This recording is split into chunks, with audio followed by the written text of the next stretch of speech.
Thank you everybody for welcoming us. I'm from Hawaii. I'm a Pastor Eugene Han. Terima kasih sudah menyambut kami. Saya dari Hawaii, nama saya Pastor Eugene Han. Anyone who knows Hawaii, raise your hands. Yang tahu Hawaii, di mana Hawaii, boleh angkat tangannya. Okay. Have you ever been to Hawaii? Raise your hands. Yang pernah pergi ke Hawaii, boleh angkat tangannya. Okay, not many of you.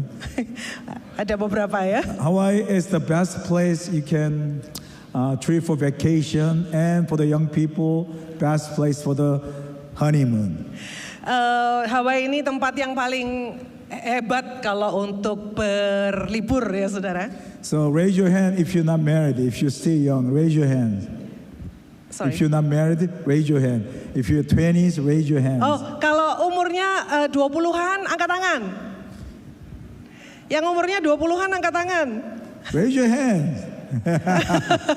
Okay, once you get married, come to Hawaii for your honeymoon with your husband and wives. Okay. Nanti Alright? kalau saudara menikah, ya datang ke Hawaii, honeymoon di sana. When you come to Hawaii, come to my church. Kalau pergi ke Hawaii, datang ke gereja So saya. our church name is what? Hawaii Christ Church. Nama gereja kami adalah Gereja Kristus Hawaii. Our church is the church that you cannot miss it because everybody knows our church.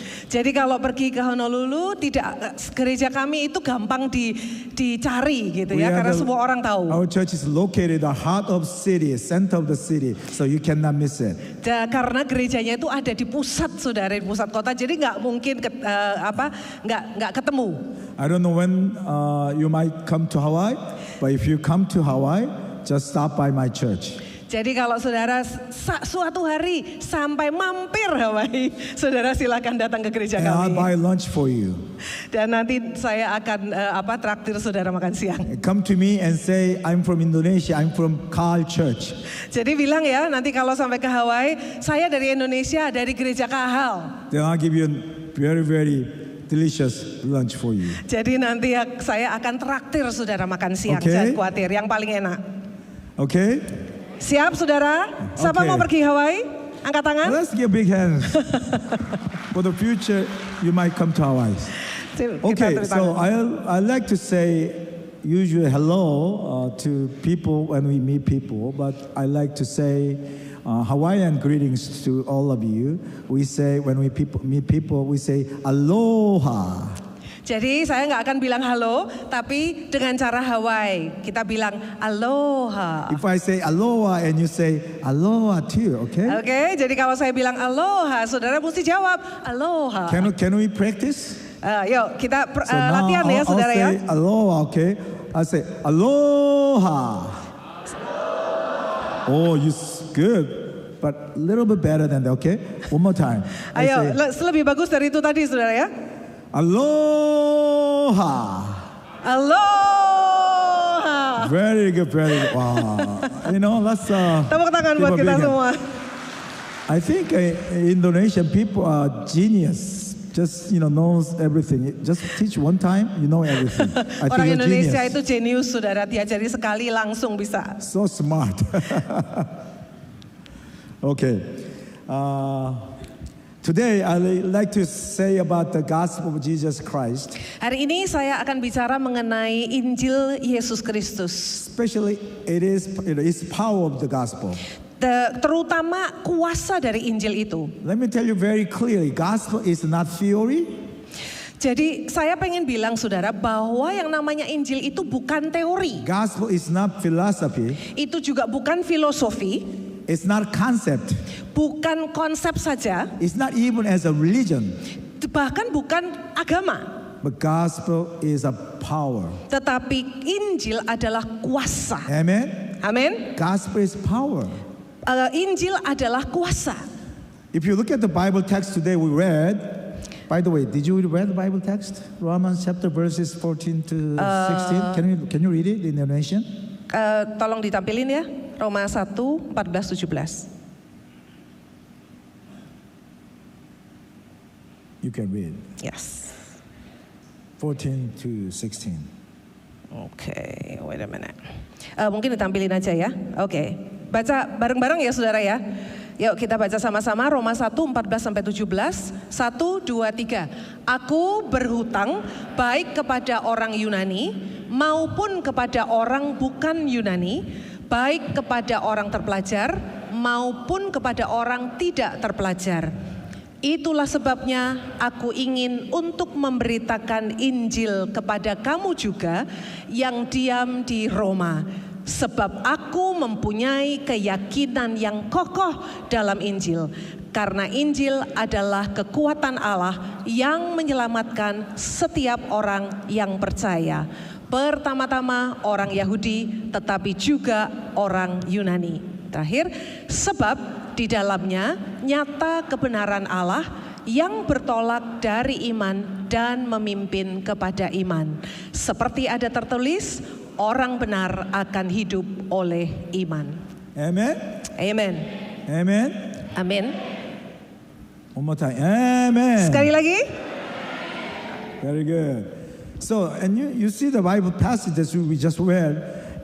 This text is not talking about, like I said, theory and philosophy and concept, even religion. It is talking about the power of the gospel. Jadi seperti saya katakan tadi, ini bukan masalah teori, bukan filosofi saudara. Tetapi kalau bicara Injil itu bicara kekuatan, power, kuasa. The Apostle Paul boldly declares in Romans chapter verse 16, he says, "For I am not ashamed of the gospel, because it is the power of God that brings salvation to everyone who believes." Jadi seperti yang dikatakan oleh Paulus saudara, karena aku mempunyai keyakinan yang kokoh dalam Injil, karena Injil adalah kekuatan Allah yang menyelamatkan. So gospel is not ethics. Bukan hanya etika.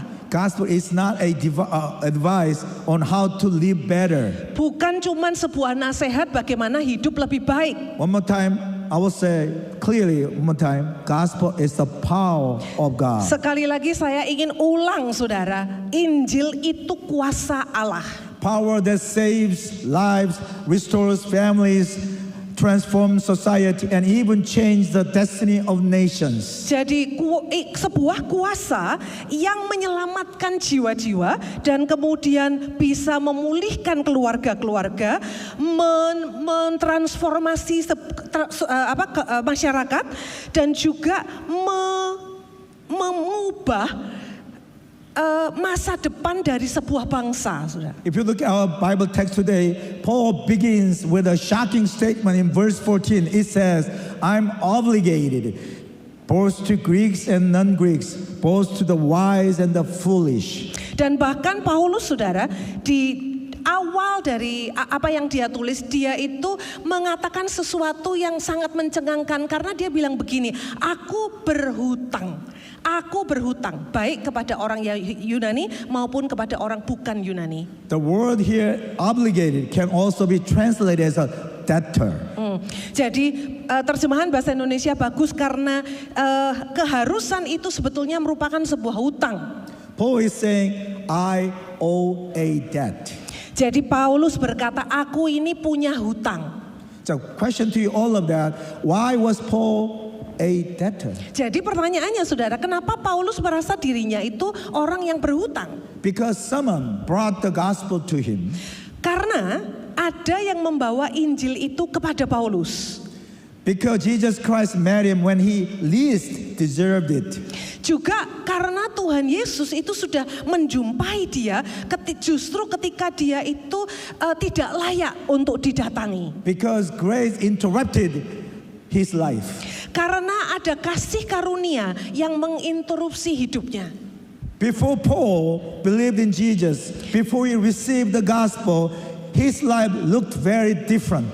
Karena sebelum Paulus itu ketemu sama kuasa dari Injil, hidupnya itu sama sekali beda, saudara. As you know, Paul was a strict Pharisee. Karena Paulus itu kita semua tahu bahwa Paulus itu orang Farisi yang kuat. He was a teacher of the law.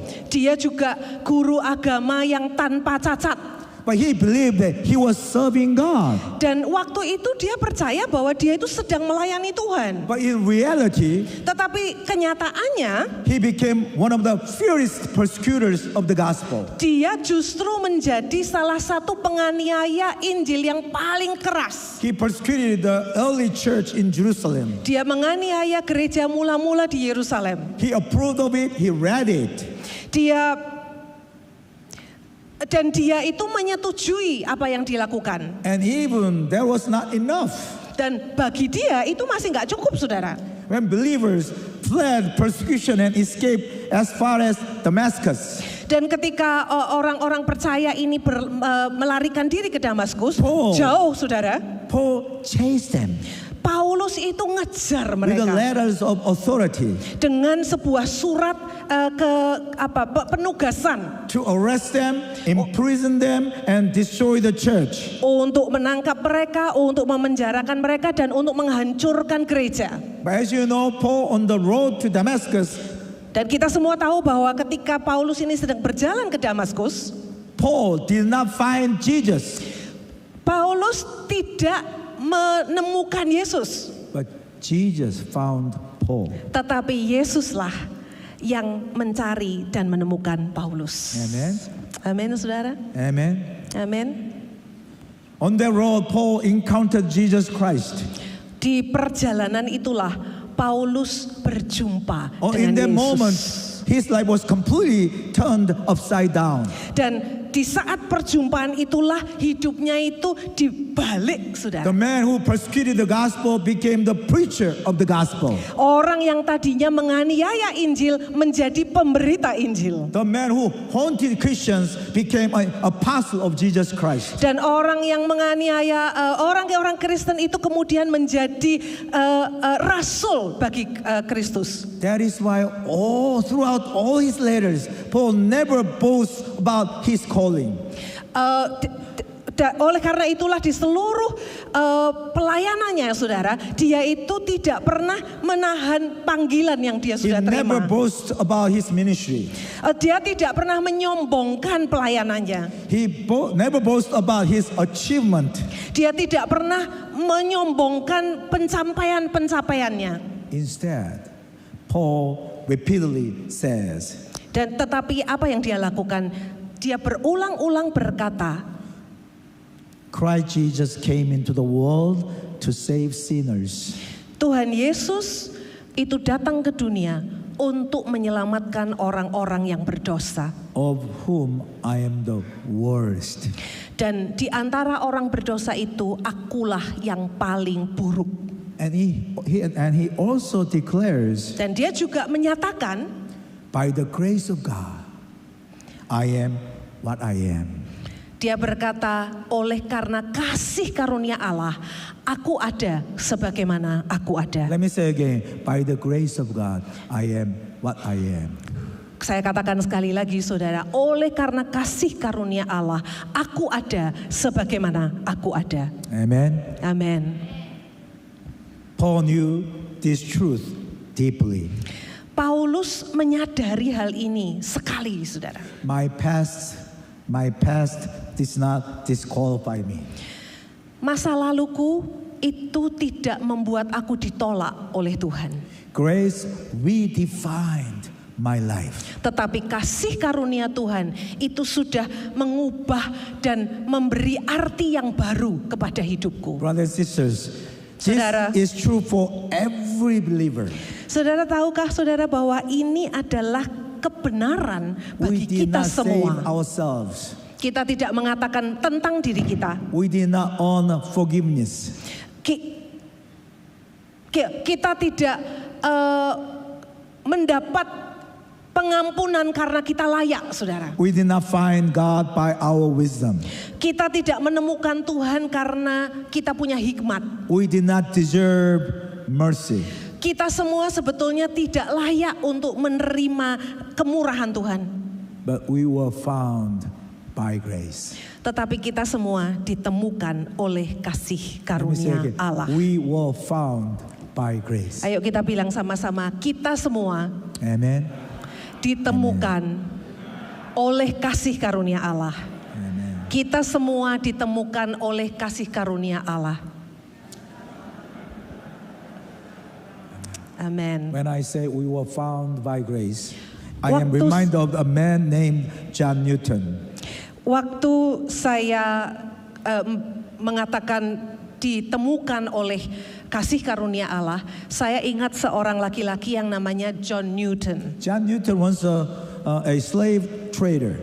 John Newton ini tadinya pedagang budak, saudara. His life was marked by sin, violence, and darkness. Hidupnya itu ditandai dengan dosa, kekerasan, dan juga kegelapan. But one day, in Tapi the middle of the storm, satu hari dalam sebuah badai, the grace of God found him. kasih karunia Allah itu menemukan dia, saudara. That's why he wrote a hymn that the whole world knows. I believe you know that hymn too. Dan itulah sebabnya dia kemudian menciptakan sebuah himne yang saya yakin semua saudara tahu. The hymn called Amazing Grace. Himnya berjudul Amazing Grace. The first verse says here. Bait yang pertama berkata begini. Let me sing for you. Why don't you sing together? Yuk kita nyanyi sama-sama you sing in ya. Indonesian, I sing in America. Okay, Saudara nyanyi, English, okay? saudara nyanyi bahasa Inggris, bahasa Indonesia, saya nyanyi bahasa Inggris, oke?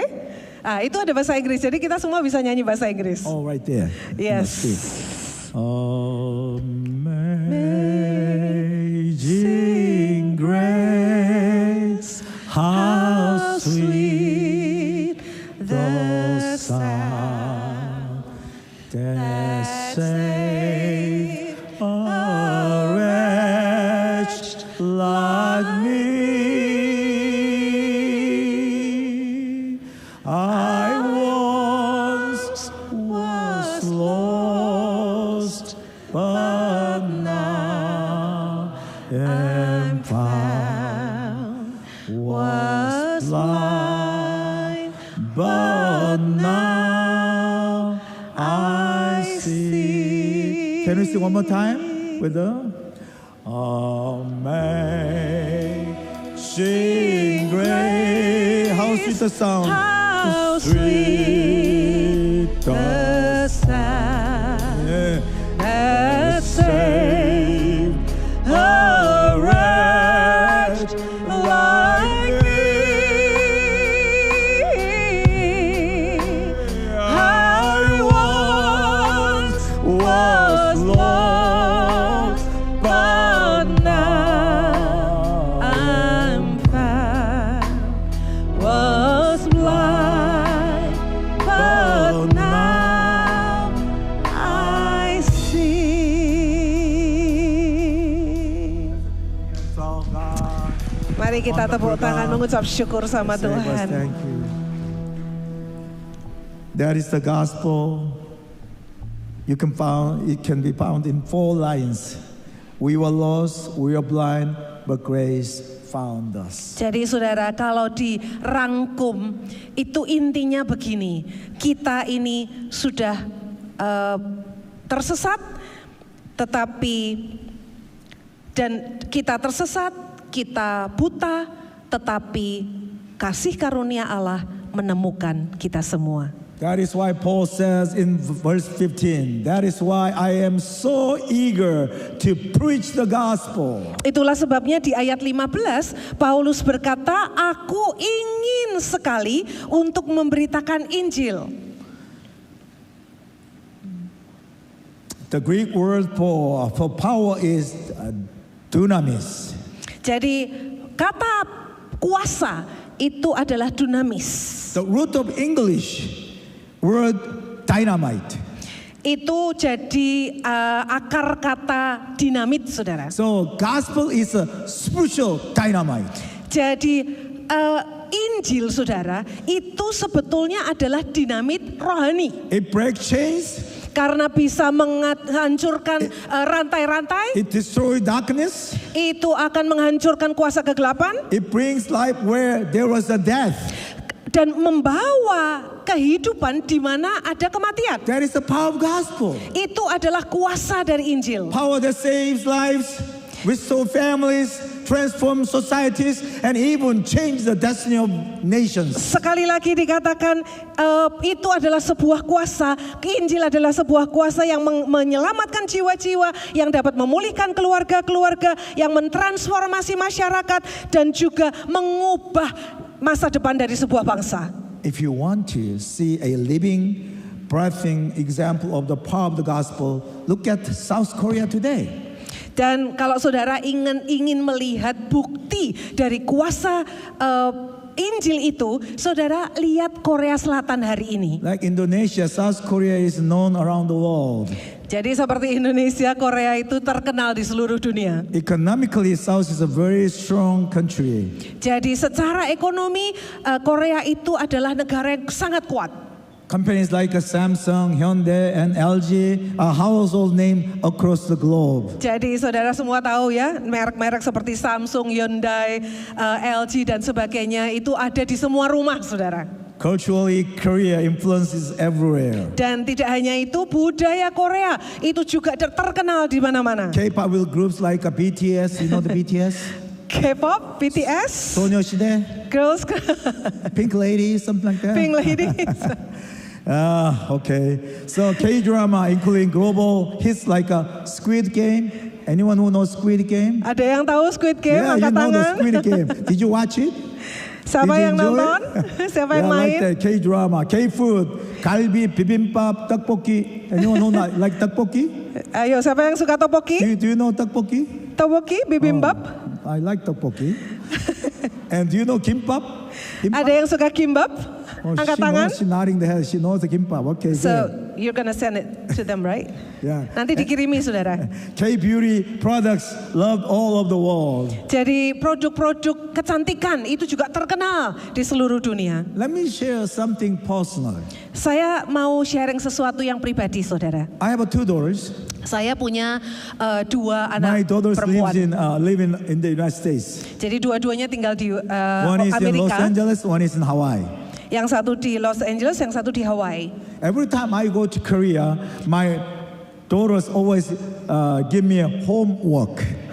Jadi setiap kali saya pergi ke Korea, anak-anak saya ini kasih saya pekerjaan rumah, saudara. They say, Dad, when you go to Korea, you must go to Olive Young.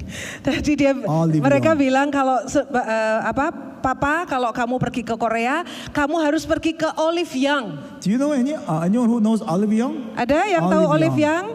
Yeah, some That's people a know company their that head. sells all the cosmetics products Ya, like itu semua lotion, kosmetik. eyeshadow, lipsticks, Ya, lipstick and segala macam. whatever. Okay. Ya, semua produk kecantikan lah pokoknya. And they sent me a list like lotion, eyeshadow, lipstick, facial masks, you know. Jadi saya pergi ke Korea dengan bawa daftar saudara yang harus saya belanjakan untuk anak-anak saya. And they say, Dan mereka berkata, Dad, you have to buy exactly what we asked for. dan mereka bilang begini, Daddy, kamu harus beli persis seperti orderku. For example, you have to buy lipsticks, not the too red, but brownish, reddish lipsticks like that. Jadi kalau aku sudah bilang lipstick yang seperti ini, jangan beli warna merah, tapi sesuatu yang agak kecoklatan dan agak. If I don't buy that what they really asked for, they will get mad.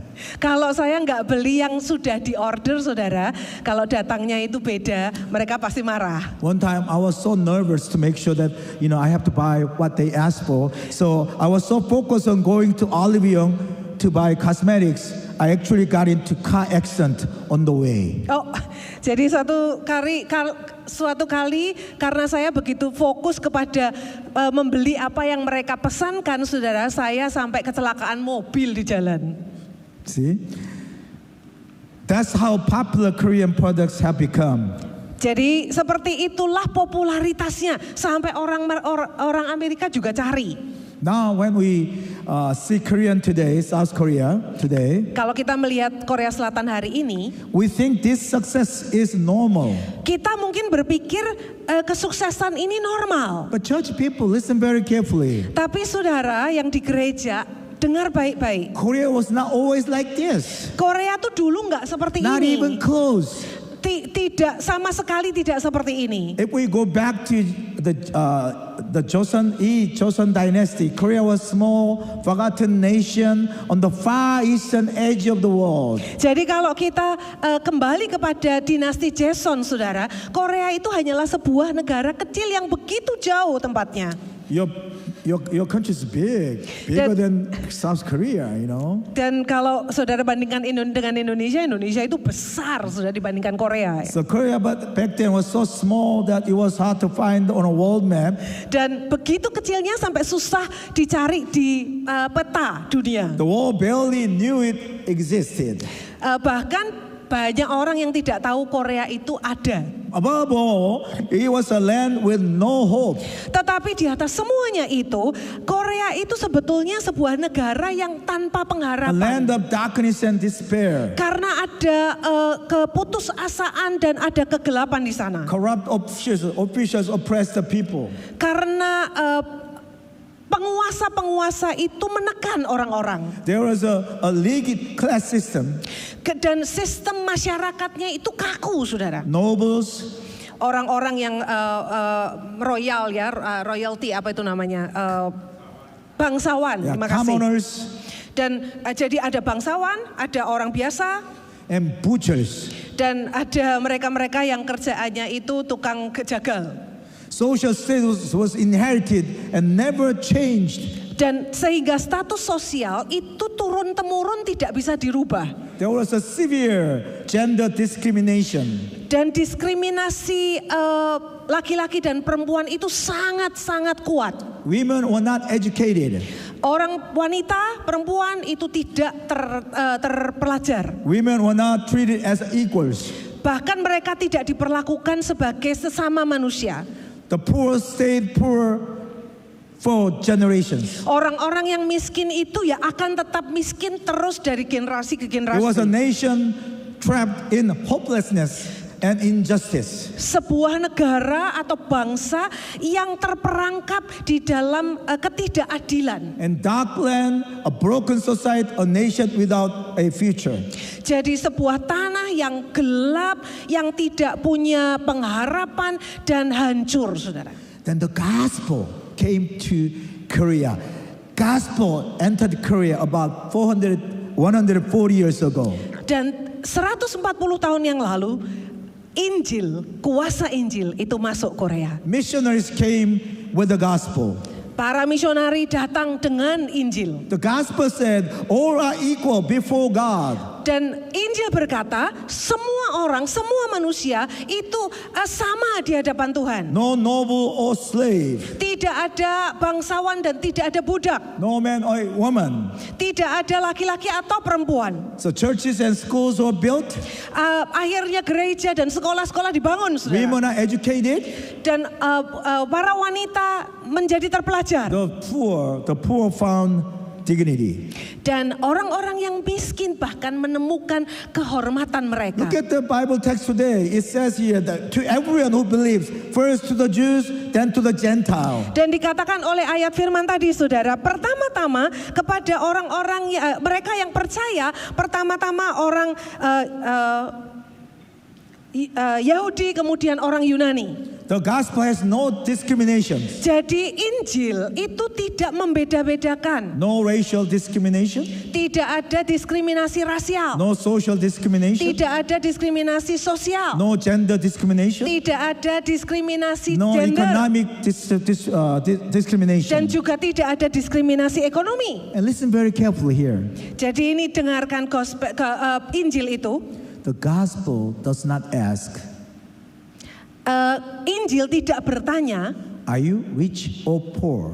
apakah kamu miskin atau kamu kaya? Are you educated or uneducated? Apakah kamu terpelajar atau tidak? Are you powerful or powerless? Apakah kamu punya kuasa atau kamu biasa-biasa saja? The gospel only asks one very, very simple question. Tetapi Injil itu hanya menanyakan satu pertanyaan yang sangat sederhana. Do you believe? Apakah kamu percaya? This is what real grace looks like. Saudara, inilah yang namanya kasih karunia. Gospel does not ask you whether you're rich. Injil tidak bertanya apakah engkau kaya. It does not ask if you are educated. Tidak tanya apakah engkau itu terpelajar. It does not ask if you are powerful or influential. Tidak tanya apakah kamu itu punya kuasa. Which means the gospel has no qualifications. Artinya Injil itu bahkan tidak menuntut kualifikasi apa-apa. You do not need status. Saudara tidak membutuhkan status. You do not need achievement. Tidak membutuhkan You pencapaian-pencapaian. do not need a perfect past. Tidak perlu latar belakang yang sempurna. All the gospel asks is faith. Yang diminta oleh Injil cuma satu, iman. And that is grace. Amen. Dan itu adalah kasih karunia. If the gospel requires wealth, Kalau seandainya Injil itu mensyaratkan kekayaan, many of us cannot be saved. maka banyak dari kita tidak mungkin diselamatkan. If the gospel required education, many of us will be excluded. Kalau seandainya Injil itu mensyaratkan pendidikan, saudara, banyak dari kita yang tersingkir. If the gospel requires power or success, only a few could come. Kalau seandainya Injil itu mensyaratkan kekuasaan, saudara, maka hanya sedikit orang saja yang bisa menerimanya. But gospel requires none of this. Tetapi Injil tidak mensyaratkan apapun itu. Salvation is not earned. Karena keselamatan itu tidak dibeli. Salvation is not achieved. Dan juga tidak dicapai. Salvation is received. Tetapi keselamatan itu diterima. By believing in Jesus Christ. Dengan cara mempercayai Yesus Kristus. We can be saved. Amen. Maka kita akan diselamatkan. Amin, saudara. Amen. Amen. That is the heart of the gospel. Inilah jiwa roh dari Injil. That's the real grace. Itulah kasih karunia yang sesungguhnya dan yang indah. Today, Korea is democratic nation. Hari ini Korea itu demokrasi. Economically strong country. Dan kuat secara ekonomi. A nation where leaders are chosen by the people. Dan sebuah bangsa di mana pemimpin-pemimpinnya itu dipilih oleh rakyat. People in the world call it the miracle of the Han River. Orang-orang menyebutnya sebagai mujizat Sungai Han. But let me say to you very clearly. Tetapi saya ingin bilang sama saudara dengan jelas. It's not like a miracle of Han River. Bukan mengenai keajaiban di Sungai Han. It's not an economic miracle. Bukan sebuah keajaiban ekonomi. It is a gospel miracle. Tetapi sebuah mujizat It is the power of gospel. Ini adalah kuasa dari Amen. Injil. Amin. Amen. Amin. If you go to Korea by chance to Seoul, kalau saudara pergi ke Seoul, suburb of Seoul, there is found a cemetery where the missionaries were buried. Jadi di Seoul itu ada sebuah pekuburan, saudara, di mana orang-orang misionaris itu dikuburkan. 150 missionaries who lay out their lives to the land of South Korea, Joseon. 150 orang misionaris yang dulu menjadi dasar dari pembangunan negara Korea Selatan. Their graves are not monuments of death. Pekuburan mereka itu bukan monumen orang-orang yang mati. They are seeds of the gospel. Tetapi mereka semua adalah benih-benih Injil. Verse 17 says, Ayat 17 berkata, for in the gospel the righteousness of God is revealed, a righteousness that is by faith from first to last, just as it is written, the righteous will live by faith. Ayat 17 berkata, sebab di dalamnya nyata kebenaran Allah yang bertolak dari iman dan memimpin kepada iman. Seperti ada tertulis, orang benar akan hidup oleh iman. The righteousness of God means this. Kebenaran Allah itu artinya ini, saudara. All our sins are forgiven. Dosa kita ditebus. All our guilt washed away. Semua kesalahan kita itu dicuci. All our shame is covered by grace. Rasa hina dan malu kita itu ditutup oleh kasih karunia. Not by good works. Bukan karena pekerjaan baik. Not by religious efforts. Bukan karena upaya-upaya agamawi. Not by human merit. Bukan karena kebaikan yang dilakukan oleh orang. Only by faith. Tetapi hanya oleh karena iman. Amen. Amin, saudara. And when faith enter a person like you and me, ketika iman itu masuk ke dalam hidup seseorang seperti dalam hidupmu dan hidupku, life begins to change. Maka hidup itu berubah, saudara. Faith saves individuals. Dan iman itu menyelamatkan orang-orang. Faith restores families. Iman dapat memulihkan Faith keluarga-keluarga. transforms societies. Iman itu juga mengubahkan masyarakat. Faith can change a nation.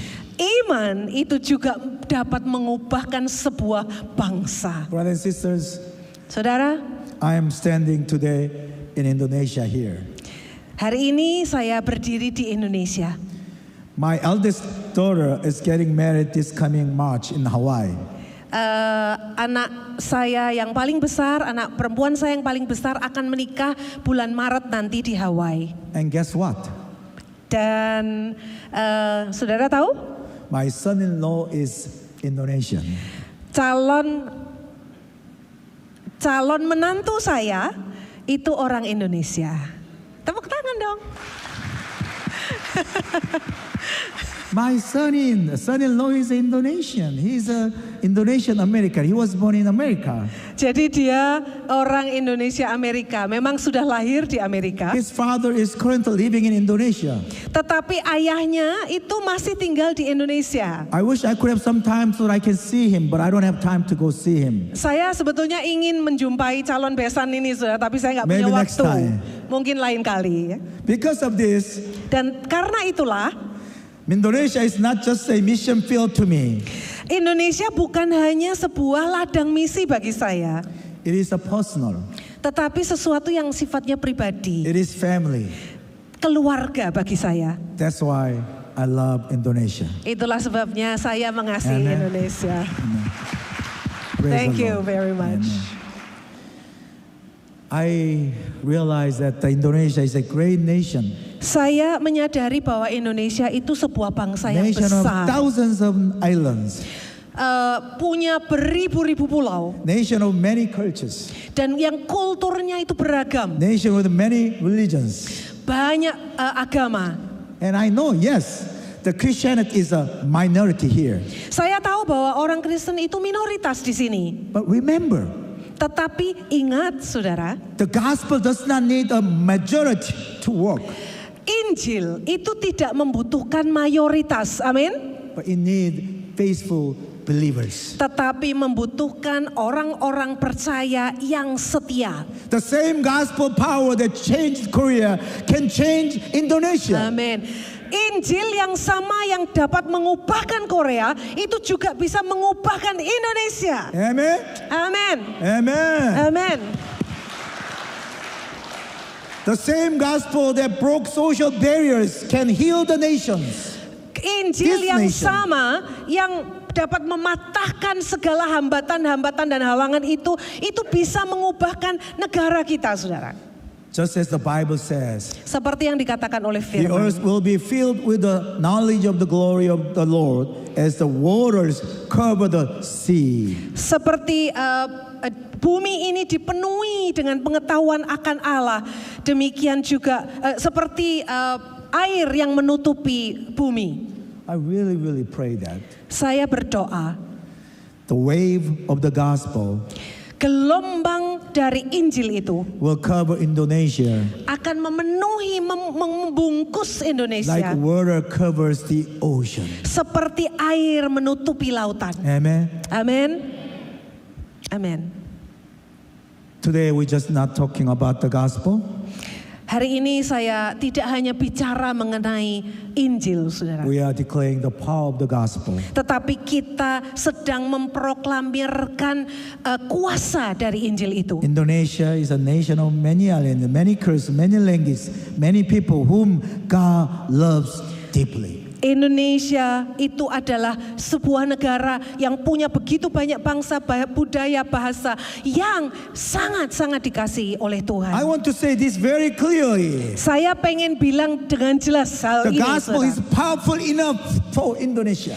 Injil itu punya kuasa yang cukup untuk The Indonesia. same gospel, the same Paul, Injil yang sama yang sudah menyelamatkan Paulus, the same gospel that transformed Korea, Injil yang sama yang sudah mentransformasi Korea, the same gospel that transformed Korea is powerful enough to change this nation, Indonesia. kuasa yang sama itu akan punya kuasa yang sama untuk mengubahkan So Indonesia. do not underestimate the gospel. Jangan meremehkan Do not Injil, saudara. underestimate what the God can do.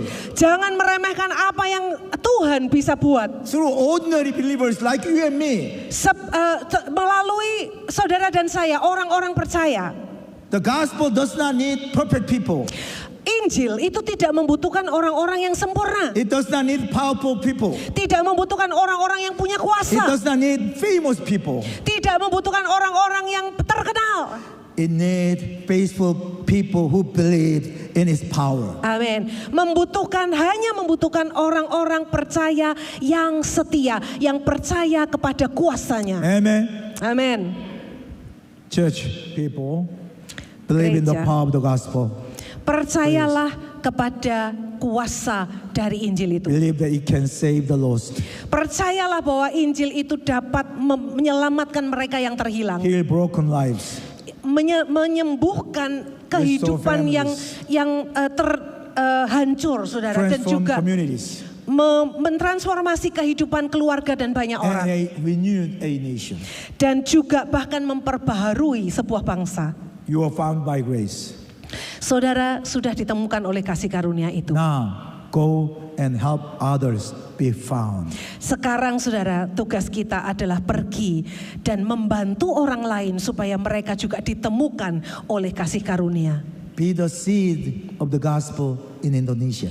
Jadilah benih-benih Injil di sini di Indonesia. Be the witness God has placed in your family, your workplace, in your community. Jadilah saksi dimanapun kau berada dalam keluarga dan kemanapun Tuhan mengutus Do kau not be pergi. ashamed of gospel. Jangan malu terhadap Injil, saudara. Proclaim with courage. Tetapi proklamasikan itu.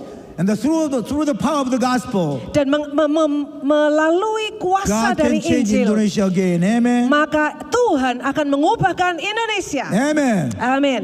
May God use you, Saya berdoa supaya Tuhan memakai Your saudara family. dan keluarga saudara, your church, gereja saudara, and this generation to bring revival to Indonesia. dan generasi ini untuk membawa kebangunan rohani bagi The righteous Indonesia. will live by faith. Kebenaran, orang-orang yang benar akan memimpin And dengan through faith and the power of the kebenaran. gospel, Dan iman itu akan membawa Injil. nation can live again. A nation can live again. Nation Sebuah can bangsa akan dapat dihidupkan kembali. say proper and live again. Dan mereka akan hidup dengan layak lagi. Amen. Amin, saudara. Let's be again. Mari kita beri tepuk tangan bagi Tuhan. Now this is my sermon that I want to deliver. But before I end my sermon, I like to this song because when we think about the power of gospel, we know that what a wonderful God that He gave us this beautiful gospel, so that only we believe in that we can be saved by the grace of God. So thinking of God, our God is awesome God, mighty Amen. God. That's why I like Amen. to sing this song before my sermon ends. Jadi khotbah saya selesai, saudara. Tapi kalau kita memikirkan mengenai bagaimana Tuhan itu sudah memberikan kasih karunia-Nya dalam hidup kita, saya teringat kepada satu lagu ini yang saya ingin kita menyanyi sebelum saya menyelesaikan khotbah saya. The song, the hymn that you all know, How Thou Art. Amen. Saudara pasti tahu How Great Thou Art, sebuah hymn yang Can you sangat play terkenal. this song, beautiful lady?